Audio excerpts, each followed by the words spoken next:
Time I felt rejected in my life has been in high school when I had to apply for all different ones and I didn't get into many. I got into like one, but it was my favorite one, so it worked out. I'm involved with theater, and a lot of the times I'll audition for a show and I'll be rejected from the cast because I'm not what they needed for that specific type of show. The first time I tried out for the competition team at my dance studio, I didn't make it. You just feel left out because your friends don't invite you to anywhere or anything. And I mean, I've gotten that a couple times, and it just doesn't feel well. Sometimes my friends hang out and they don't invite me, and I like see how much fun they're having. I'm like, oh, they're having fun without me. This group of good-looking girls came over, and so we started talking to them, and we asked them to hang out, and they kind of shut us down pretty rudely, like just kind of laughed at us, and it was pretty embarrassing. Anyone's upset over some form of rejection, but eventually as time goes on, you realize to move past them and to just accept them as part of life. I usually just let it go. I kind of just blew it off, I guess. You get angry at first, and then you talk to people about it. Pretty much I went home and I cried for the first like 2-3 days, but then I came back and I started getting in more classes. It took a lot of dedication and coming back. I just kind of blew it off and figured, it's going to happen in life. You're going to get rejected, so no point in crying over it. I usually talk to my friends about it, and they can help me push through the issues. My friends, they're very, very supportive, and they're always by my side, and I know that I can talk to them about anything. So I'll talk to a friend, and they'll help me out. My family, my mom, and God. My father helps me get past rejection a lot. Family and friends have always helped me through any type of rejection. Keep your mind busy with other things. Hang out with people you like. If it's in school, I'll go to guidance counselors. I'll just go to friends or family. Everyone, it seems, goes through a period of rejection. High school society spares no one. Cliques and groups and friend circles make up the boundaries of who is cool and who's in and who's out. Trying to get in with the right crowd can be difficult and stressful. Especially for people who do not find a group in high school. These years can be very lonely. With the popularity of social networking websites like Facebook and Twitter, the social landscape is simultaneously more accessible and more complex. Rejection is still a reality for so many teens. Rising from rejection. That's what we'll be talking about today. Hi everyone, I'm Carolee. And I'm Justin. And this is Real Faith TV. It seemed like almost all of the teens on the street had an encounter with rejection at one time or another. We'll talk with them more in a few minutes, as well as meet our studio guests. But first, let's meet our spotlight guest, Drew, who will share with us when he felt rejected. And how he dealt with it. I was rejected in school because of my skin color, because I wore glasses, because I had buck teeth when I was little, because I didn't always share the same interests as everyone else. It made me feel ashamed, made me feel mad at myself. Why did I have to do this? Why did I like this? Why didn't I do what they did? Felt that I wasn't of worth, that I wasn't wanted. It took me a long time to figure out how to deal with rejections, and I just learned to ignore it and to not believe in what they said. As I grew older, I found friends and people that told me that I was loved, that I was wanted, that I was appreciated. There was nothing wrong about me, and there was nothing wrong with showing myself and showing my true colors. I don't think I've ever been a cause of rejection directly or indirectly. As someone who was rejected when they were a kid and for a long time, and even sometimes now, I try to include people, make them feel welcome, make them feel wanted. I have a friend who goes to my school, and we're both in the performing arts department, and he's been going through a lot of stuff lately. A lot of kids have been talking behind his back, teasing about him, just saying nasty things about him. And, he knows, and he gets really upset, and so I always sit down and talk with him and tell him to just ignore, high school's only a phase, it doesn't last forever. Once you get past high school, it will get better, and you will end up finding people who aren't rude to you, people who will support you and all the things that you do. The most important thing that he should know is that he has me to rely on, and if he doesn't have anyone else, that I'll be there with him, alongside him. I can definitely relate to him in the way that he has a friend who's been rejected, because I have a couple of close friends who I just became friends with at the beginning of sophomore year, and they were in a group where it was very abusive, they were just rude to him, they made fun of him all the time. Definitely a victim of rejection. And so just them knowing that I'm there for them and my whole group has befriended them, I think it's really helping them get through the years of high school. I think we've all been rejected, but I use that rejection, and I'm I don't want anybody else to feel that way because of me. So I use that to help others. So let's see what our studio guests have to say about this. Okay, they are Ella, Charles, Justin, Josh, Ricky, and Monique. So how has rejection impacted you? I mean, I feel like everybody in this world has to deal with rejection. It's kind of a part of life. I mean, even like the top celebrities these days, like even like the super big ones like Justin Timberlake or Selena Gomez, they all have to deal with rejection in some point of their life. It's what helps them get to where they are today, I believe. And for me personally, I feel like the rejection that I've dealt with has built up my character and made me into the person I am today. I think for me it was all through high school. I would just be that nice guy who people like to hang around with, but they would just like have me as a friend for the moment, or what I could do for them, like do them a favor or something, because I'd always be doing everyone a favor. And just when it came to being a friend, they would just, kind of throw me to the side and just, not be there for me when I needed them, or, just exclude me from their cliques. And that kind of made a lasting social scar on me. Like I'm kind of afraid sometimes to open up to others, or afraid to like get to know people sometimes. I know what you mean, going along with what Rick says. Like the positives is kind of you realize like why you're rejected, but then the negatives is like you're almost afraid to do something now. You pretty much either don't want to do it, or you'll be very reluctant to do it in a way. When I went to enroll in a school at the beginning of 7th grade,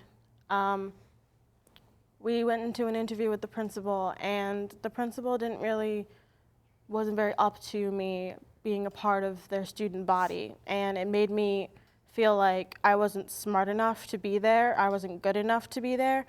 And he gave the reason that because I was in a bunch of different school districts throughout the past 2 years, that I wouldn't do good in any of the subjects there.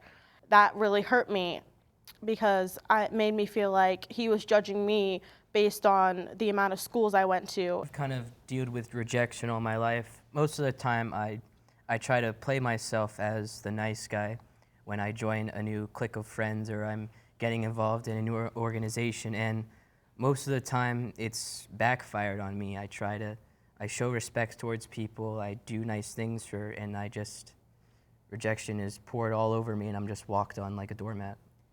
I agree with Charles that rejection definitely hurts, but I wouldn't trade in any of it, because it definitely makes you grow from your experience, and I just feel so confident in who I am. Rejection takes many forms and encompasses many feelings. Whether a person has been rejected from a social group, a team, or an event, it can crush self-esteem and cause serious doubts about self-worth. If others do not want you, what else is there to keep pessimism from taking over? And what about the times when we've rejected others and perhaps thought nothing of it? Have we ever considered that our actions could hurt someone else and make others feel rejected? That's what we asked the teens on the street. Let's see what they had to say. Like everyone else in the world, I've been judgmental to people, and then technically I've rejected them, but most times I try not to. I wouldn't say so exactly. I mean, sometimes with friends you don't like certain people and it causes the group around you to reject them. Yeah, I'm gonna have to say yes, I did. Not that I know of, or maybe, but I don't really remember. No, not really. We've always been fair. Like, we don't judge anybody or anything like that. I feel like everyone has that sensory in them where you automatically want to reject someone, but then, you have to look further into it. Yeah, sometimes when hang out with people that sometimes they get on your nerves, or when your sisters are around.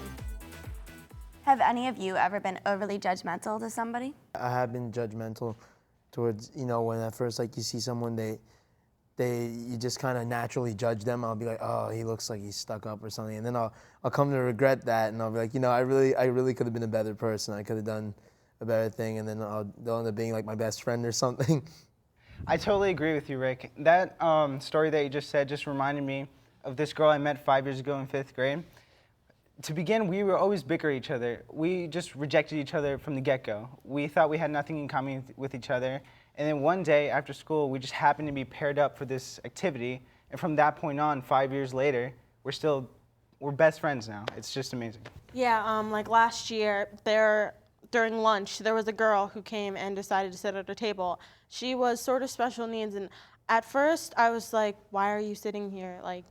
there are like a billion tables in this lunchroom. Like, you chose to sit at this table. You're not going to talk to us, and you're just going to sit here and eat your lunch. And like, it was awkward, and I was just in my head being very judgmental towards her. And I'm pretty sure that she felt rejected by me because like she couldn't find anywhere else to sit, and she sat at our table and she wasn't even accepted there. Well, for me, I was applying for this scholarship for my school and you had to like write some essays, you know, show your grades, you know, hand in hours and all this stuff. So I tried my hardest on the essays, you know, I made sure my grades were up and up, and I handed in as much hours as I could. And it turns out that I got rejected, so I got curious why. So I looked at the people who got accepted, and I started comparing stats, and I thought that my stats were clearly like better than theirs, and I started being really judgmental towards them, and I had really no proof to be judgmental either. Yeah, at my youth group, we were playing Apple Schmear outside, and you know, like cheaper by the dozen. It's a lot of fun.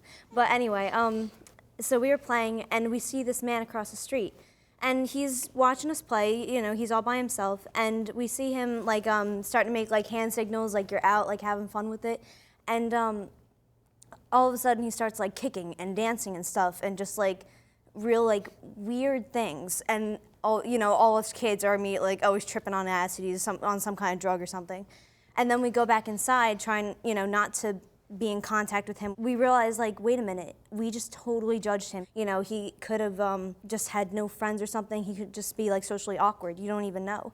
And I just felt so bad after that. Like, oh my gosh, we just rejected him. And like, I still don't feel like it's a safe decision to go and speak to him in case anything could be wrong. But I just didn't feel right about like putting a label on him like that.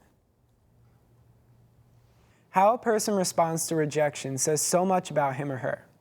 It can be difficult to ignore rejection, especially if the embarrassment happens in public. Sometimes you just have to pull yourself up and out of the depression that comes with rejection. And other times you can turn that rejection around into a learning experience and a stepping stone to bigger and better things. Next, Drew shares with us how his experiences of rejection have inspired him to pursue his love for music. Let's hear him now.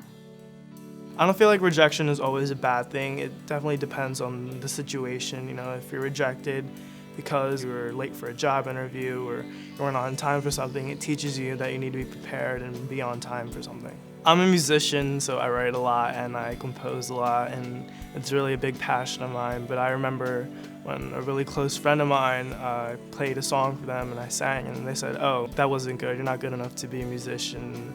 It really hurt because it was something close to my heart and it's something that I love dearly, and when someone tells you something that you love, that you're not good enough to do, it really breaks your heart. After they told me they didn't think I was very good, it actually made me work harder on my musicianship and my skills. It made me want to prove to them that I could do it and that I would be able to do it and I could make it big. I feel like with rejection, you have all this pent-up emotions, you're a chaotic mess, and so for myself, I release that into playing music or writing, just to release my anger or my sadness, because you know, once I put my pen on that paper, once I start strumming a chord or playing on the piano, it all just melts away, and I immerse myself in the music, and after I'm done, I feel a lot better about myself. I've written some songs about rejection, and a lot of it's actually pretty dark, but there's this one song that I'm in the process of writing. It's about being rejected. In the last verse, it's about overcoming rejection, becoming stronger, becoming a new person from that rejection and rising from the ashes and overcoming those obstacles. Rejection isn't always a bad thing. There are times when it can help us to grow. It can help us to improve ourselves. Sometimes we just need to look at the positive consequences that can result from rejection. Well, let's go back to the teens on the street and listen to what they had to say about the ways rejection can be considered a good thing. Let's hear them now. I don't think it's always a bad thing. I actually think it's a good thing, because if you never fail, you never know to get back up and try again. You can always use it to improve yourselves because it could tell you something that you're doing wrong. It teaches you that you're not always going to be the best and that there's room for improvement. What have you guys gained from an experience of rejection? I started at a new school at the beginning of 7th grade, and I wanted to be a part of the school, you know, and try out for new things, so I tried out for cheerleading. And at first, I was the only new person to try out. Everyone there had already been together for like, almost since kindergarten. And I never really felt like I belonged there, like that they wanted me there. And the girls on the team were nice to me at first, but then I overheard them talking about me and laughing at me and like making fun of me. And, it just came across to me as rejection. Like I felt rejected by them. And I overcame the rejection by realizing that they were acting fake. They weren't going to be my real friends. And whenever I went to look for friends throughout the team and throughout the school, I realized I didn't want to look for friends who would be fake and would be mean to me. Well, for me, I remember I was in this relationship with this girl, and the relationship lasted for about 3 months, and then she pretty much broke up with me and just rejected me, and I felt so horrible that I couldn't stand it. I didn't want to hear anything about it anymore. Like, I was just so heartbroken. I kind of realized why it happened. She was changing me and like testing me and doing all these other things to me that weren't good for me. So I gained knowledge that apparently was not going to be a healthy relationship for me. So it was good that I was actually rejected and broken up with. I've learned to not judge people so quickly because we've all gone through rejection, and you don't want anybody else to feel the way that you felt at those times when you're at your deepest and darkest state, because we all know how it feels. So I've just kind of like taken a step back, breathed, and was like, like they have their own problems, their own stones to carry. You have to like kind of give them a chance. I'm sure you all know that I'm pretty different, but it's caused a lot of rejection, but it's also kind of helped me that like when I am accepted and I have certain friends and people, then I know that they really appreciate me for who I am. It's good to know you have such support even though you were rejected by others. Many people turn to prayer in these times of questioning and depression, and appropriately so. The advice, take comfort in Jesus, is never more appropriate than after someone has felt rejected. This is for 2 basic reasons. First, Jesus was himself rejected, and his story can encourage us because we know of his triumph in the end. Second, Jesus will never reject any of us because the love of God knows no boundaries. Let's go back to Drew, where he'll share how he looked to God for strength when facing rejection in his younger years. And how Christ's example helps us to see the hurtful nature of rejection. When I was younger, I was teased and rejected, and my relationship with God definitely was strengthened by that because I learned to rely on him, and every time I felt upset, I would pray to him and ask him to give me strength to deal with the rejection and to help me forgive them for what they did. Christ's rejection can inspire us because even with what he dealt with, he still stayed true to himself. He didn't compromise for anything less. A relationship with Christ can help us with rejection because it makes us rely on him. If we have any troubles or struggles that we're going through, it helps us to put it in his hands and let him deal with them, just relieve ourselves. And it helps us to not reject others because as Christ was rejected himself by his own people, we learned that we can't reject those are close to us and those we haven't met yet. The most important thing that people should know is that even if they don't have a friend, they always have God to rely on. They're created beautifully and wonderfully made, and they're unique, and God didn't make a mistake. We're not weird. We're all planned out perfectly by God. The knowledge that God loves me has definitely helped me a lot because when you're rejected, a lot of times you're depressed and you feel unwanted, unloved. And knowing that God loves you definitely helps you deal with that shame and deal with that anger.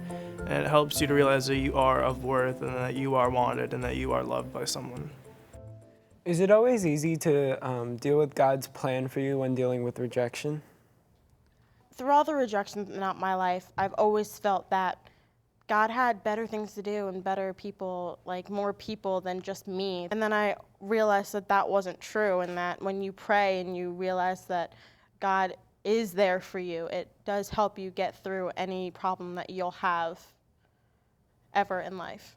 Drew definitely nailed it on the head right there, that it's just like, unconditional love constantly, and that's what we're looking for when we have rejection, and he's the one to turn to. As the more experiences that you've received in your lifetime, I think that it becomes a little bit easier to put your trust in God. I mean, for me personally, it is. I mean, I'm on this show. I feel like my faith is closer to God than it has ever been. For example, like how I didn't make an a cappella group this year. I've been trying for the past 2 years, haven't made it. I have one more year, hopefully I make it next year. I've been going to Mass more. I have a better connection with God, and He is there to back me up and give me strength to pursue what I want to achieve. What I like to remember is that God always will have a special plan for us. He knows what we're going to do with our lives, and He will love us no matter what decisions we make. And that's just something we have to remember when taking rejections, that everything happens for a reason, and with God's strength and Jesus' love, everything will be okay. When feeling rejected, lots of people start to question whether God actually cares at all. Some people think suffering is a form of punishment by God. It's normal to ask these big questions, but God does not want anyone to suffer or to be punished. Jesus revealed the God of love and wants everyone to know that God's love is real. It is the opposite of rejection. God does not seek retribution or keep a ledger of our sins and failings. Next, we asked the teens if they knew of any Bible stories or scriptures that have inspired them in their quest to rise from rejection. Let's hear what they had to say. One of the Bible stories, like, he who is without sin should throw the first stone. So you should know that you can't reject people for like what they've done wrong or like things you don't like about them, because you have a lot of things wrong with yourself. Treat people how you want to be treated. How does your relationship with God help you to deal with rejection? He's always there for you, and always pray if you're always in, doubt or you just feel bad. You know that you always have somebody there to look out for you and somebody you can always talk to. I know He's always there for me. I pray every night. God's unconditional love is definitely awesome. I mean, it helps knowing that, there's always someone who loves you unconditionally. All Christians are called to seek and know God. In times when people question their individual worth, it is especially important to remember that everyone is beloved and accepted by God, the creator of life. The creator of the world, who took the form of a slave and became like one of us. Our God, who walked with us and took on the cross for us. Our God, who suffered rejection, humiliation, and a brutal death for me and you. Our God, the resurrected Jesus, who walks with us today and carries us through our feelings of hurt and rejection. Finally, let's go back to our spotlight guest, Drew. He'll share with us some advice for others suffering rejection in their lives. And how prayer can help one to overcome any difficult situation. I have this saying that I keep on my phone, and if I'm feeling down, I take my phone out and I look at it, and it says, "Don't let your failures define you, let them refine you." And that definitely inspires me, if I face rejection or face failure, to help that to make me stronger and build myself up. My advice to other teens who are dealing with rejection is just to ignore it, try not to believe or give into it, and just find a group of friends that supports you and believes in you. Find an outlet to pour your emotions into, whether it be song or writing or sport. Just find a way you can release that anger, because if you don't, you will explode and it will not be pretty. Even if you can't find that, you have God to rely on, and He will always be there for you and always support you. I think that one of the reasons why rejection is so harsh is because it's human instinct to want to fit in, to want to be a part, and have friends, to be social. Life is full of rejections, but I think as people we need to learn how to deal with them and know that it's not going to stop us, and that we're going to keep on going on our journey and on our path. I think prayer definitely helps with rejection. For me, it gives me peace, it makes me feel better. It helps me believe that everything is going to be all right, and helping me to be strong and put my faith in God and know that God loves me. I can kind of relate to that. On my mother's side of the family, she was the 9th child, and out of their whole family, it was like all the children were valedictorian, valedictorian, all top grade people. And then it was passed out throughout the family, my cousins and whatnot. And then you look at me, I'm kind of like the lower part of the family that doesn't really get the grades. I'm almost afraid that my family kind of rejects me for it, but you know what? I can't always have the best grades. My family still loves me for who I am. I think the best way we can learn from Jesus and how to handle rejection is to not just sit back and feel sorry for ourselves and hope that something will just change without us putting forth any effort. What we really need to do is get up and make a change for ourselves and learn from that rejection and work harder, just as Drew did and you guys also, and just to be the better person, and hopefully it'll work out. Life is cyclical, and unfortunately the future is uncertain. In our lives, we are faced with constant periods of mini resurrection. Consider St. Paul's words in his second letter to the Corinthians. The one who raised the Lord Jesus will raise us also.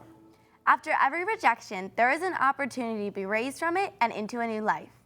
Maybe this is with a new friend, a new group, or a new social place from which you'll see the whole world differently.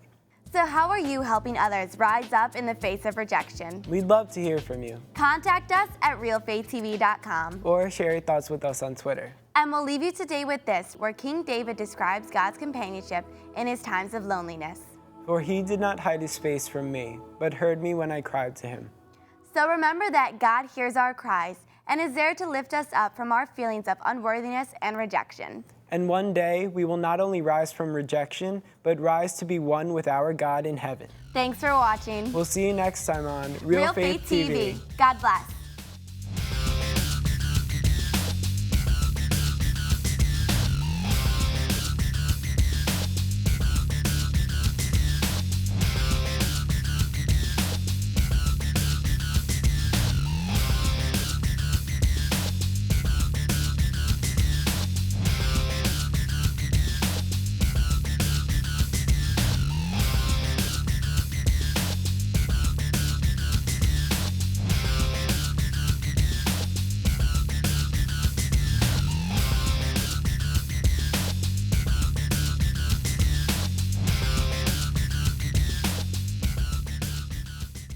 There's no place like home. Getting home safely is just a click away. And choosing the right seat for your little one's age and size will take you down the road to safer travels. How can I ever thank you enough? Visit safercar.gov/the-right-seat. And 30. Oh! Yo, hey, Allison. What's going on? Working on my free throws, just on 30 straight. 30? That's not possible. Maybe not possible for you, but I've been practicing. Step back and give me the rock. Okay. Mm-hmm. Nice. 1, 2,